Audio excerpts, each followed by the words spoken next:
Assalamualaikum warahmatullahi wabarakatuh. Selamat datang rekan-rekan arsitek, para perencana, dan pejuang pendidikan di kanal kita ini. Kita akan membahas bagaimana ruang fisik mampu membentuk jiwa. Hari ini kita tidak hanya membicarakan tentang fisik bangunan dan estetika saja, melainkan tentang membangun sebuah baitul ilmi, yaitu sebuah ekosistem tahfiz dan budaya belajar di rumah muslim modern.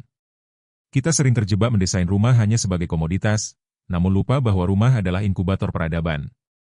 Analisis ini akan mencakup aspek komprehensif mulai dari arsitektur, akustik, hingga sirkulasi ruang.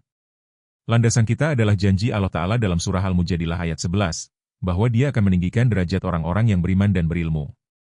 Mari kita jadikan desain arsitektur kita sebagai tangga bagi anak-anak kita untuk meraih derajat tersebut. Lalu, apa sebenarnya filosofi di balik dinding-dinding yang kita bangun? Mari kita lihat di halaman selanjutnya. Rumah dalam perspektif Islam bukan sekadar perlindungan dari panas dan hujan. Arsitektur di sini bertindak sebagai fasilitator perilaku. Desain yang disengaja akan membentuk disiplin dan suasana batin anak menuju wahyu. Kita mengenal konsep 3 lapis ruang kehidupan, yaitu, pertama, lapis spiritual yang menjaga adab terhadap Al-Quran. Kedua, lapis sosial yang mengelola jadwal dan zona bebas distraksi. Ketiga, lapis fisik yang mencakup ergonomi dan pencahayaan. Rasulullah Shallallahu Alaihi Wasallam bersabda, sebaik-baik kalian adalah yang belajar Al-Quran dan mengajarkannya. Tugas kita sebagai perencana adalah memastikan rumah tersebut mengajarkan kebaikan melalui tata ruangnya. Sekarang, mari kita bedah pilar pertama yang menjadi jangkar literasi di rumah kita. Pilar pertama adalah nodus literasi. Dalam teori arsitektur, node adalah pusat aktivitas. Prinsip utamanya adalah keterjangkauan dan keterlihatan. Gunakan rak rendah agar mushaf berada pada elevasi mata anak. Ini secara psikologis menghapus hambatan fisik antara anak dan ilmu.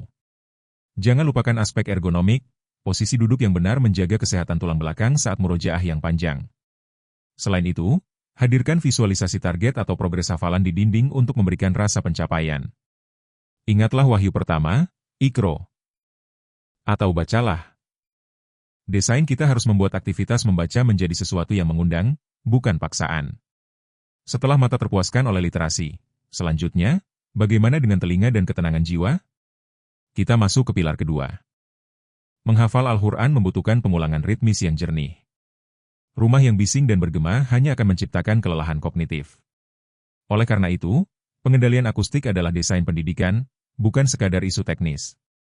Strategi kita sederhana namun krusial, yaitu lakukan zonasi logis dengan menjauhkan ruang tahfiz dari area bising seperti dapur aktif atau ruang televisi. Gunakan material penyerap suara seperti karpet tebal dan panel akustik lunak untuk meredam gema.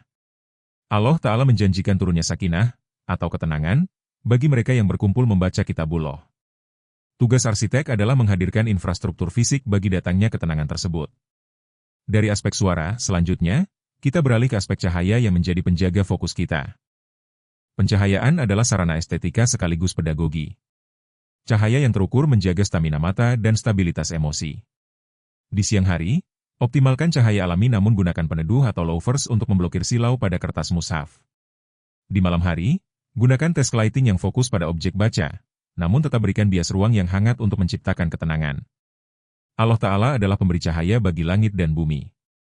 Dengan mengatur cahaya secara benar, kita sebenarnya sedang membantu anak-anak kita untuk lebih mudah menyerap cahaya ilmu yang mereka pelajari.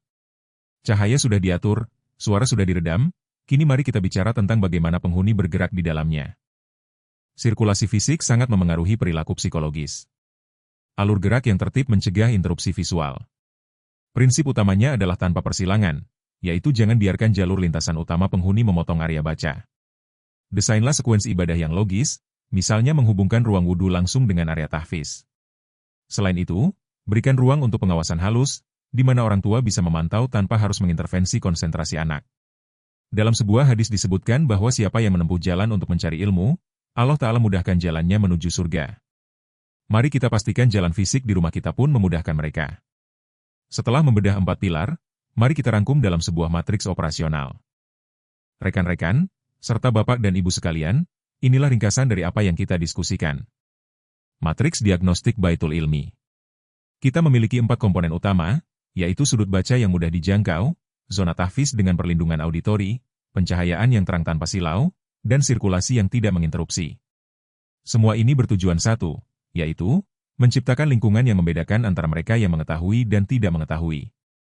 Matriks ini adalah panduan bagi Anda, para praktisi, untuk mulai mengaudit rumah klien atau bahkan rumah Anda sendiri. Apakah ruang kita sudah cukup cerdas untuk melahirkan generasi pembelajar? Namun, ruang yang hebat tidak akan berfungsi tanpa pengaturan waktu yang disiplin. Mari kita lihat arsitektur waktu. Tata ruang yang brilian hanya akan menjadi benda mati jika tidak dihidupkan dengan jadwal yang dihormati. Arsitektur waktu sama pentingnya dengan arsitektur ruang. Kita perlu menciptakan mesin pembentuk kebiasaan melalui ritual ruang.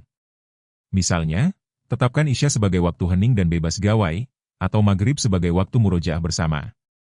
Aktivitas yang sama, di sudut yang sama, pada waktu yang sama setiap hari akan membangun memori otot dan jiwa. Rasulullah Shallallahu Alaihi Wasallam mengingatkan bahwa amalan yang paling dicintai Allah Ta'ala adalah yang rutin dilakukan, meskipun sedikit. Inilah kunci dari keberkahan dalam belajar. Seiring berjalannya waktu, penghuni rumah akan tumbuh. Bagaimana arsitektur kita meresponsnya? Desain kita tidak boleh statis, karena kebutuhan manusia terus berubah. Inilah konsep arsitektur adaptif. Anak usia dini membutuhkan fokus pada jangkauan dan stimulus visual.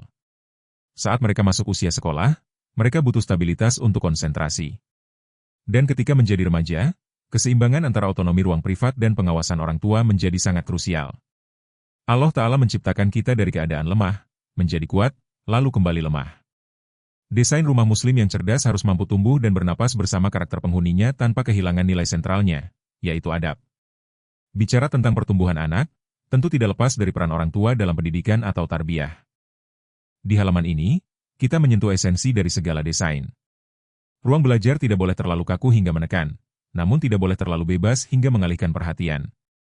Kita harus menemukan titik keseimbangan di mana rumah muslim ideal menjadikan ilmu sebagai wujud cinta kepada Sang Pencipta, bukan beban yang menakutkan. Di sini, orang tua bukan sekadar menjadi mandor fasilitas, melainkan teladan atau pendamping ilmu. Kewajiban kita jelas dalam surah At-Tahrim ayat 6. Peliharalah, yang maksudnya di sini adalah lindungilah dirimu dan keluargamu dari api neraka. Salah satu caranya adalah melalui lingkungan yang mendukung kesalehan dan kecerdasan. Akhirnya, kita sampai pada penghujung pemaparan kita. Mari kita simpulkan semuanya. Sebagai penutup, membangun rumah muslim bukan sekadar mendirikan pondasi, tembok dan atap. Kita sedang mempersiapkan madrasah pertama. Arsitektur, dalam konteks ini, adalah doa yang dibendakan.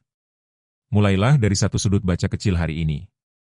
Atur cahayanya, jaga keheningannya, dan tata sirkulasinya.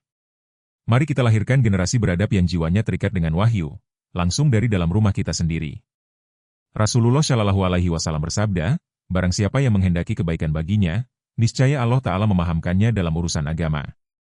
Semoga rumah yang kita desain menjadi wasilah kebaikan tersebut. Wallahu a'lam bishawab. Mari kita tata kembali rumah kita. Wassalamualaikum warahmatullahi wabarakatuh.